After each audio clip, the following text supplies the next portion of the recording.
So, hello again, and welcome to another episode of The League of Biblical Enthusiasts. So, one of our viewers suggested that we take a look at the book of Acts.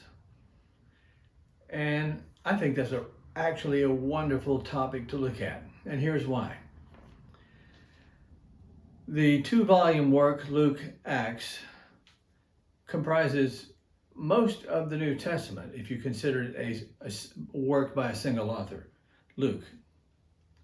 But some have questioned the historicity, in particular the book of Acts. Now, the book of Acts has over 300 references to regions, countries, cities, people, titles of governmental officials, which are easy to get wrong, by the way. Geographical details, so forth and so on. So if there was any book of the New Testament that could be fact-checked, the book of Acts would be that book. Now Luke, as we know, took pains to make sure that his recording of history of these events was accurate. Look what he said in the Gospel of Luke, chapter 1, the very opening verse. Inasmuch as many have undertaken to compile a narrative of the things that have been accomplished among us, just as those who from the beginning were eyewitnesses and ministers of the word have delivered them to us, it seemed good to me also, having followed all things closely for some time past, to write an orderly account for you, most excellent Theophilus, that you may have the certainty concerning the things you have been taught. Not only that, but in chapter 3 of the book of Luke, the very first few verses, when Luke is going to tell us about John the Baptist, he is at pains to set the scene historically in time by providing, as the ancients usually did, the period referred to by who ruled this part of the world, and that gives you a clue to the time period. This is Luke 3, verses 1 through 3. In the 15th year of the reign of Tiberius Caesar, Pontius Pilate being governor of Judea, Herod the Tetrarch of Galilee and his brother Philip, Tetrarch of the region of Iturea and Trachonitis, and Lysanias, Tetrarch of Abilene. During the high priesthood of Annas and Caiaphas, the word of God came to John, the son of Zechariah, and the wilderness. And he went into all the region around Jordan and so forth and so on. But you see, the point is, Luke is at pains to set the story in a historical context. These things can be checked for accuracy. The same is true of the book of Acts. We've talked about Luke, who is the author of the gospel, also who wrote the book of Acts. And it is a history of the early church. It's the history of the first few decades of the early Jesus movement. As we said before, it is replete with historical details which can either be verified or falsified. Now, as we have it, if you were just like me or you or any other person reading the accounts of Luke and how he's described the history of the early Jesus movement, it sounds like a straightforward historical reporting of someone who either was an eyewitness to what happened, as Luke claims to be, in the voyage of Paul to Rome in the later parts of the book of Acts, or who was able to consult testimony from those who had reliable accounts of these events, which is what Luke tells us that he did in Luke chapter 1. There are at least a couple of theories that have been put forth which would contest the idea that Luke was a valid and trustworthy historian. The first modern day critique of Acts as history would be from Dennis R. MacDonald. I'm just picking two examples, the first of which is Dennis R. MacDonald. In a nutshell, he proposes what he calls the mimetic theory of composition. That is to say, ancient writers imitated earlier, more famous works, drew from them, took characters, took events, and modeled them into a new character that had imitation of the original. He proposes that this mimetic approach, and mimetic simply means to imitate, should serve as a paradigm shift in the New Testament studies because it shifts the focus from the New Testament authors as mere editors to those who were creative imitators of Greek epic literature, primarily Homer's Odyssey. Who is Dennis R. MacDonald? Well, he's retired since 2015, but previously he received his PhD from Harvard University, 1978. He taught New Testament and Christian origins at Goshen College, the Iliff School of Theology, and the Claremont School of Theology, which is in California. From 1999 through 2010, he served as the director of the Institute for Antiquity and Christianity at the Claremont Graduate University. He's also been a visiting professor at the Harvard Divinity School, Union Theological Seminary, Florida State University, and Yonsei University in Seoul, South Korea. So if you want to study Dr. MacDonald's work, and as a matter of fact, this has been his primary scholarly career, is to study how the Greek classics have influenced the New Testament. One of his latest books is entitled Synopses of Epic Tragedy and Gospels. And it actually brings together three works into a single volume. Volume 1 is the Synopses of Epic Tragedy and the Gospels. Volume 2, with which we are most interested here, is a synopsis, not a synopsis, but a synkrisis, a comparison of the Acts of the Apostles with classical Greek literature. By applying the criteria of Mimesis criticism, one can detect, for example, how Luke imitated the Homeric epics to rival Virgil's Aeneid. This volume contains original translations of the relevant ancient texts and includes Luke's limitations also of Euripides' Bacchae and Plato's Socratic dialogues. Now, one example of where Dr. MacDonald claims that, we'll use the word Luke, imitated the classics is found in Acts chapter 20, verses 5 through 12, which is the incident where Paul went to Troas. He preached till midnight. A young man fell asleep onto several floors below on the ground. Paul went down, revived him. This, according to Dr. MacDonald, was intentional imitation of Homer's Odyssey, books 10 through 12, and an incident with a young man named Elpenor. And here are the parallels, according to Dr. MacDonald. First, Odyssey, chapters 10 through 12. Odysseus and his crew left Troy and sailed back to Achaia. In Acts 20, Paul and his crew arrive at Troas en route to Jerusalem from Achaia. In the Odyssey, the account is narrated in the first person plural. In Acts, the account is narrated in the first person plural. In the Odyssey, after a sojourn, Odysseus and his crew ate a meal. In Acts 20, after a sojourn, Paul and the believers there ate a meal. In the Odyssey, disaster came at night.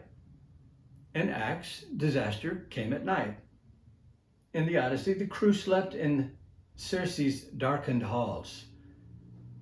In the Acts, there were many lamps in the room upstairs where they were meeting. Now you'll notice this is actually a direct contradiction in the term of a comparison. Because in the Odyssey, the crew slept in dark. But in Acts, the group was in a well-lit room, many lamps. Now, Dr. MacDonald has several criteria for this mimesis criticism, one of which is called transvaluation, where imitation can also include a part of the story that is the opposite of what was copied in the original. So there we have in the Odyssey darkened halls, but in Acts a well-lit room. And according to Dr. MacDonald, this is one of the characteristics of imitation, of ancient rhetoric. In the Odyssey, the narrator switches to the third person. In Acts, the narrator switches to the third person. In Odyssey, there was a man named Elpenor, the youngest.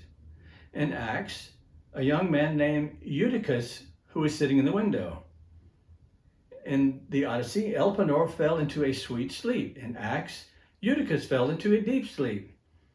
In the Odyssey, he fell down from the roof, his neck was broke from the spine, and his soul went down to the house of Hades. In Acts, he fell to the ground 3 floors below, was picked up dead, but Paul went down and said, "Do not be alarmed, for his soul is in him." In the Odyssey, the associates fetched the body of Elpenor dead. In Acts, the associates took the body up alive. Again, a transvaluation where we have an opposite situation. And finally, in the Odyssey, Elpenor was not buried until dawn. And in Acts, Eutychus was not raised alive until dawn. This is one example of many that Dr. MacDonald gives, looking into one of, if not the most well-read stories of the ancient world, Homer's Odyssey, a work that was praised for its rhetoric for centuries in the ancient world. And according to Dr. MacDonald, almost any person who could read was aware of it. And if you really wanted to be a good rhetorician and compose a story, you might well draw from characters and scenes like you find in the Odyssey and construct them in a narrative of your own, and maybe change a few names, but the essence of the story is there. And Dr. MacDonald's point is that Christian scholars have not given due attention to the use of ancient Greco-Roman literature and rhetoric in the construction of the New Testament. Now, I will say this.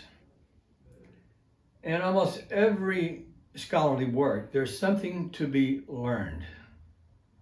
I do not, and I try my best not to discount a theory just because a scholar may be from a certain theological school, a denomination, or an unbeliever, or an atheist, or a Hindu, or a Muslim, or whatever.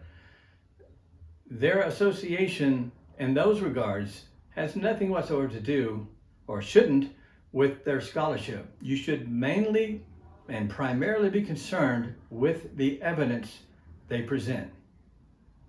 If the evidence holds up, it's worthy of further investigation, but is also subject to critique, as even Christianity itself is completely open to critique and has received plenty in the last 2,000 years. Now, the coin has two sides as well, because later I will point to some critiques of Dr. MacDonald's work, one of which comes from 4 Christian apologists. Now, immediately you may say, oh, well, we can discount that because they're Christian apologists. It's their job to defend Christianity, and they're bound to ignore evidence to the contrary. They're in their own little theological bubble. They don't listen to any other side, and they just talk amongst themselves.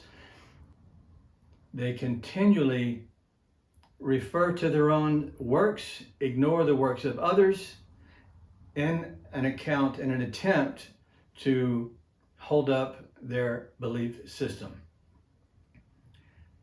However, if we're being true to the evidence, we shouldn't automatically, out of hand, discount the studies, the research, the conclusions, even of Christian apologists.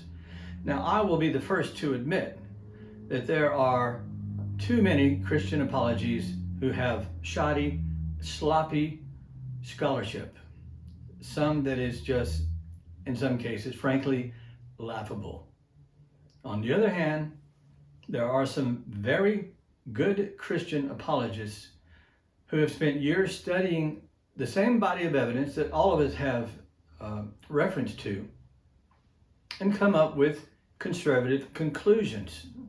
But I am open to any author, no matter what background and what conclusions they're presenting, as long as the evidence is well researched, is serious, takes into account all relevant factors, I will give it an honest hearing, and so should you.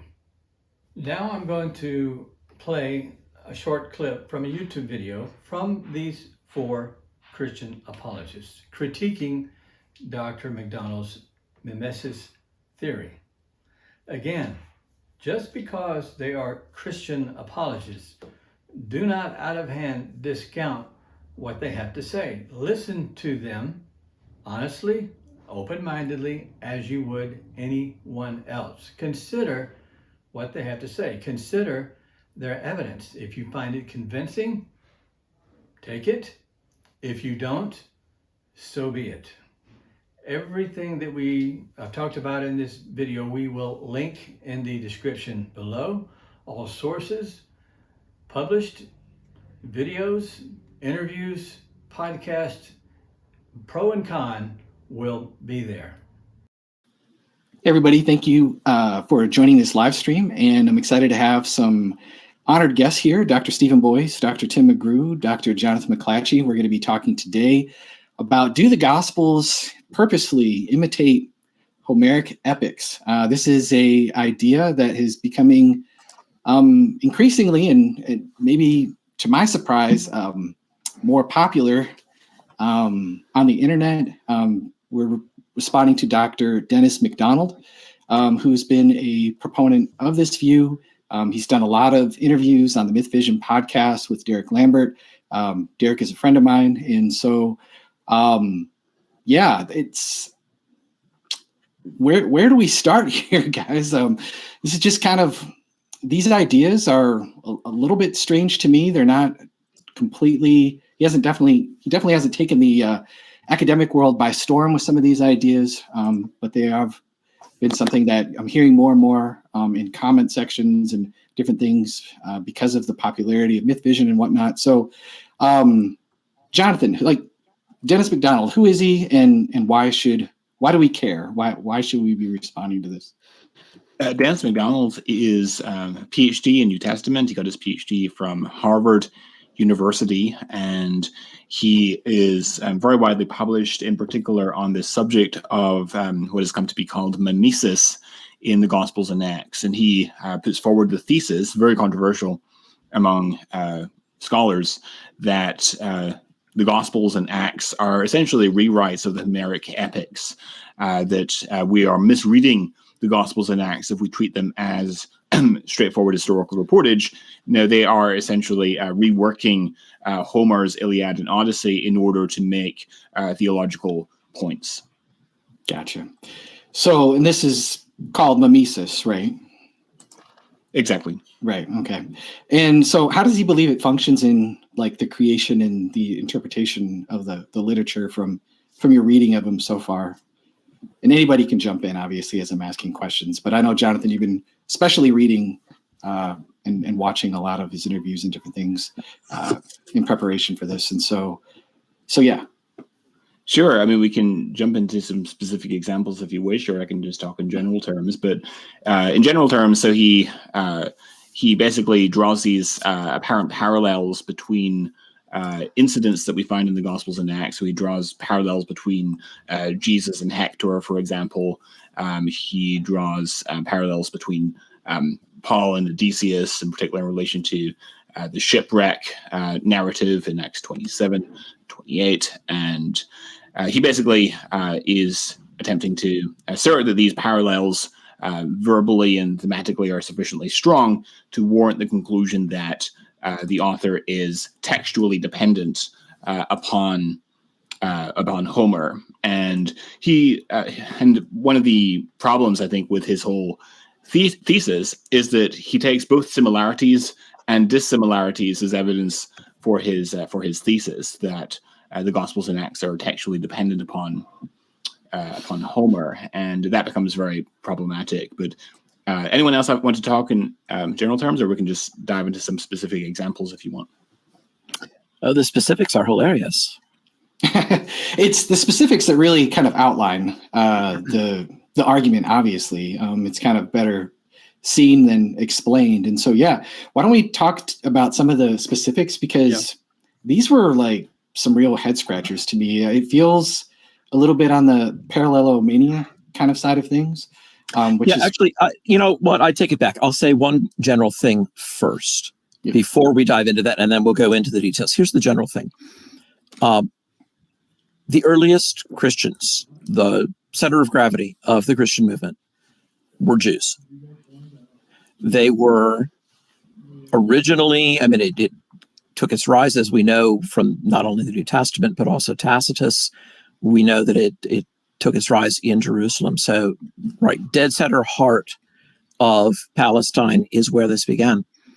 And although Koine Greek, common Greek, was the trade language that you had to have in order to be able to, get around and take jobs, Homeric Greek isn't even the same kind of Greek. And as you know, if you have spent some time learning some Koine Greek, this does not enable you to just pick up Homer and read it. Moreover, the devout Jews were not interested in Greek literature for its own sake. The language you can find in the Talmud, you can find in Tractate Sota, one reference to a descendant of Gamaliel teaching his children Greek literature, but the entire tenor of the tractate is, cursed is he who teaches Greek literature to his child. The language you may teach, the literature you may not. And in fact, when a gymnasium was established in the region of the Decapolis, this is one of the offenses of Antiochus Epiphanes that set off the Maccabean revolt. Not the only or the gravest, but this is one of the things that they rejected. And so right away from the beginning, it's wildly implausible to say that Palestinian Jews, writing in the first instance a record of what happened among them for other Jews, would be making any use of the Odyssey for allusions and parallels. That's just, so ab initio, this is really, really a hard sell. And there would have to be tremendously good evidence to make us come around and say, oh, okay, let's rethink that. And so with that being prefaced, now let's just look at some specific examples, because this is anything but persuasive evidence. If I could, Sorry, go ahead. I was going to say, just building off that, Eric, you and I were talking earlier about this. If there was going to be some sort of stealing from another mythology, the Jews would not have chosen a Greek mythology to do that. Would it have been closer to Mesopotamia region or something like that? They would not have stolen from that. And we talked about how interesting it is. On one side, these people that are making these claims will also, in another discussion, say that the Christians were completely illiterate, uneducated, and would not have the abilities to cope with the basic understandings of grammatical structure when it comes to writing Gospels. But now they have the ability to understand and read Homer. It's like, this is a massive jump. One minute we're talking about how illiterate and ignorant Christians are, and why they would never be able to produce a text as well written as Luke or something like that. But now they're educated enough to not only interpret and understand Homer, but to use it as a base text to publish their own. To me, I think there's a major discrepancy just in that alone. But to me, if they're going to steal from mythology in the New Testament Gospels, they're going to find more the Mesopotamia region myths, not the Greek ones.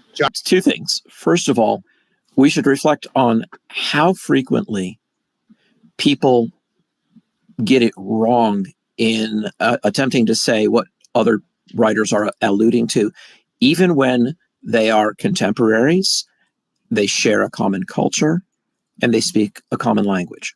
So let's take J.R.R. Tolkien's Fellowship of the Ring. Okay? How many commentators were just absolutely certain that the One Ring, the Ring of Power, was a metaphor for the nuclear bomb, right? This is a vastly powerful thing. It can be used as a weapon to the enemy is trying to get it.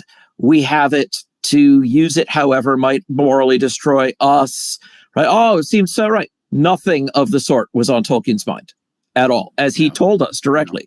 C.S. Lewis said that people had tried to interpret his writings, his fiction, and say what was on his mind or where this idea came from. And he said they have a 100% failure rate. And they're my own countrymen and my own contemporaries living in my culture, speaking my language, right? So the attempt to say, this is a subtle allusion that no one has picked up on for 2,000 years, but good thing that Dennis MacDonald has come along because he's finally going to see the things that we've all missed.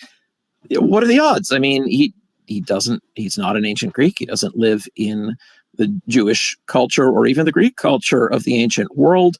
And he's seeing things that are, well, at best, they're really, really foggy parallels. So let's just dive in. So I like one of the ones he uses as kind of a showpiece, which is that in Acts chapter 20, I believe it is, we have the story of Paul speaking and going on late into the night. And a young man named Eutychus falls asleep in a window ledge and falls, right? Well, in Homer, there's a story how in the pitch darkness of night, a young man named Elpenor falls from a height and dies. But there are more parallels, according to MacDonald. In Homer, it's pitch dark. It's expressly described that the circumstances are it's utterly black. In the case of Acts 20, it's a well-lit room. So that's the same too, because you see, it's talking about the quality of the light. And even though it's the opposite quality of light, MacDonald invokes that as what he calls a transvaluation. So he gets to take exactly the opposite of what was the case in Homer and call it a parallel. Also, Paul raises Eutychus to life. Nobody raises Elpenor to life. Well, but that's a parallel too, kind of ish. Look, every event whatsoever takes place in some circumstances of light or dimness. And so you're taking here factors where the inevitable surrounding circumstances, there's some quality of light in the room, and then it's absolutely the opposite, and then you call that a parallel. What is going on? Once someone has said that, why is there any need to listen to anything else that he has to say? Because that's just wildly silly. If you let me do the opposite and claim it's the same, I will undertake to take any two things you like and find parallels, because if they're unlike, I'll just claim it's a transvaluation. That's really wild, and methodologically, that is crazy unsound. Something that comes up again and again, and we'll get more examples out on the table right here in a moment, is that MacDonald takes some circumstances that had to be there. There had to be, some kind of sleeping. If you're on a journey, you do some traveling and you do some sleeping, right? And then, wow, he finds that we can find that in the Odyssey too. Well, yeah, no kidding. But then that's a parallel, right? Things that are inevitably part of just telling a connected account of a journey, whether a fictional or a realistic account, but suddenly those are now invoked as parallels. So just, we'll lay some examples out now, but just keep this in mind, that the number of points of comparison is being wildly inflated by seizing upon these things as if they had some deep significance and they would really make you think. And this goes back to what I said earlier, which is it's such an implausible thesis to begin with. The Jews in Palestine, where Christianity originated, were on the whole so averse to syncretism with Greek culture, as Stephen was saying, at least some kind of other, Aramaic culture around the area, some Mesopotamian culture thing, but so averse to syncretizing with the Greek culture that the very thesis is itself highly dubious. Now, if a vast amount of evidence could be produced in its favor, then we just have to live with that. But the evidence is of this really strange and weak kind, and that just leaves us like scratching our heads. So there you have it. That's just a short clip of this conversation, which actually lasted about an hour and 30 minutes. Again, this will be linked below. And yes, if you listen to the whole thing, there's a little snarkiness involved. But believe me, it's tame compared to what I've seen on atheist websites and others. So it's mild by comparison. However, there are other critiques of Dr. MacDonald's Mimesis theory, not by fundamentalists, not by evangelicals, not by conservative Christians, but by scholars who are far from it. So Dr. MacDonald's thesis is widely discredited. My own personal opinion is that it reaches way too far into absurdity. Now, I will give him credit for reminding us that there is a Greco-Roman world out there that has plenty of literature that is worthy of research, and to see what, if any, of it impinges upon the New Testament. Well, as a matter of fact, we know that Paul the Apostle himself, in the book of Acts, referred to the gods and also to literature of the Greco-Roman world when he spoke to the philosophers on Mars Hill. So, if nothing else, it's a good reminder that we should consider the wider background of the New Testament. I just think he goes way too far in speculation, seeing parallels where they really do not exist. As a matter of fact, one of the speakers in the video you just listened to referred to a word called parallelomania. I don't know if you remember that. But there was a time, and even now is, where people will find parallels where there are none. Jesus has been compared to the dying and rising gods of the Egyptian world. Jesus has been compared to Greco-Roman gods.